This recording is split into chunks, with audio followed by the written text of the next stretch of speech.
One of the themes of the 2016 presidential election was that Donald Trump would endlessly repeat that the scandal is Hillary Clinton's emails. The disqualifier for Hillary Clinton as president was that she did not handle email securely. She was careless with sensitive and secret information because of this email server that she had. She must be investigated ad nauseum forever, and she needs to be locked up, which Trump actually said would happen under his administration during the campaign.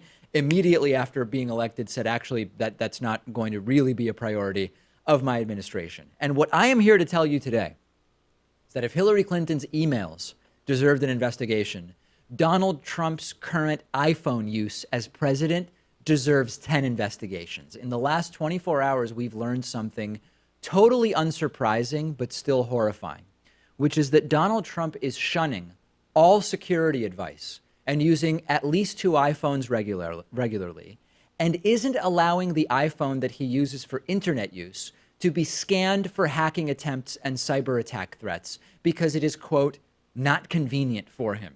He's got at least 2 iPhones that we know about. One can only make calls, no data on that phone.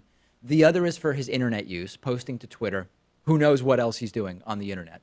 And Trump is refusing to have his Twitter phone checked for hacking attempts. President Obama, you might recall, had his BlackBerry taken away when he was president because of the security risk. These phones are prime targets, not just for your run-of-the-mill hackers, but for foreign intelligence agencies. And Obama, when his BlackBerry was taken away, was given a phone with no microphone, no camera, no GPS. It was screened once a month for security concerns.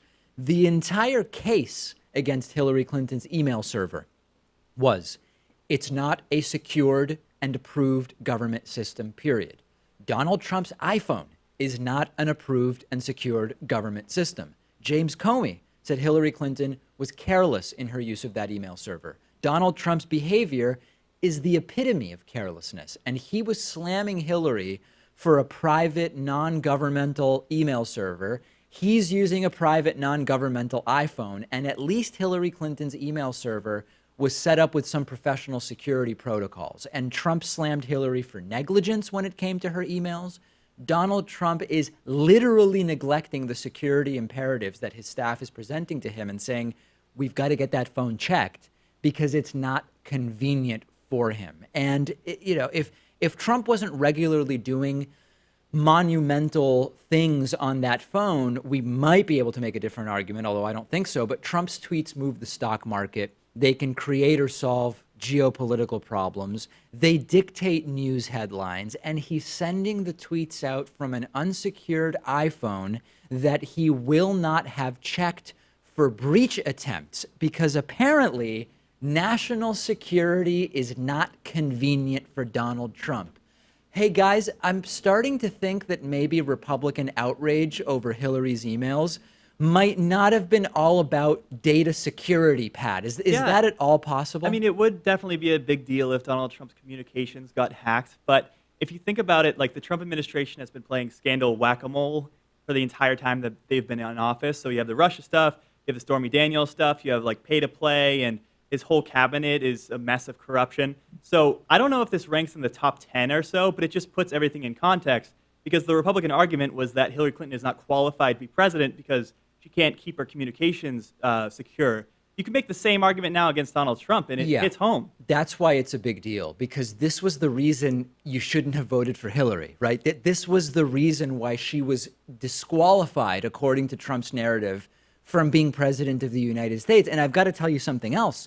The idea that people might be trying to hack into Trump's iPhone, it's not some spy movie fantasy, because the Department of Homeland Security has detected mobile phone surveillance devices in Washington, D.C., and they don't know who they belong to. This was reported early last month, and we've talked about these devices called Stingray, and police will sometimes use Stingray devices at protests to eavesdrop on the phone communications of protesters. The Department of Homeland Security found Stingray-type devices, which are more generally called cell tower simulators, in Washington, D.C., and they weren't able to tie them to any particular local or federal law enforcement agency or operation. They've identified them. They're there, but it's not clear who's actually using those. Nothing matters anymore, and this is why we need to vote them out in 2018. And Pat's right that this is not even going to rank for the long list of scandals that the administration's been involved in.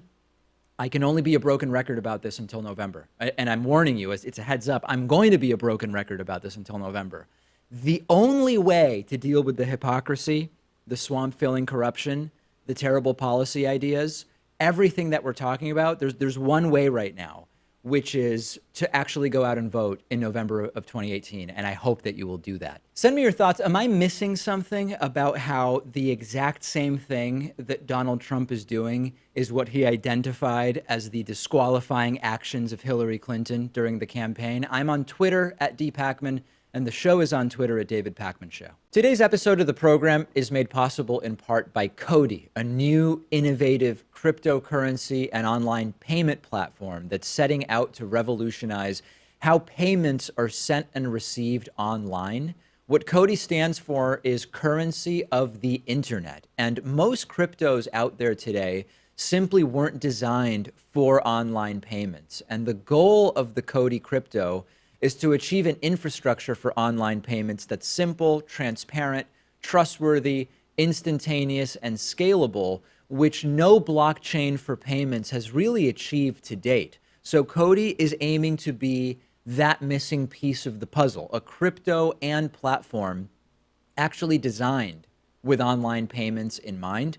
If you're watching this on YouTube, you can find out more about Cody and their ICO by using the links below the video. This is not financial advice and should not be interpreted as such, and everybody should do their own research on any project that they're interested in.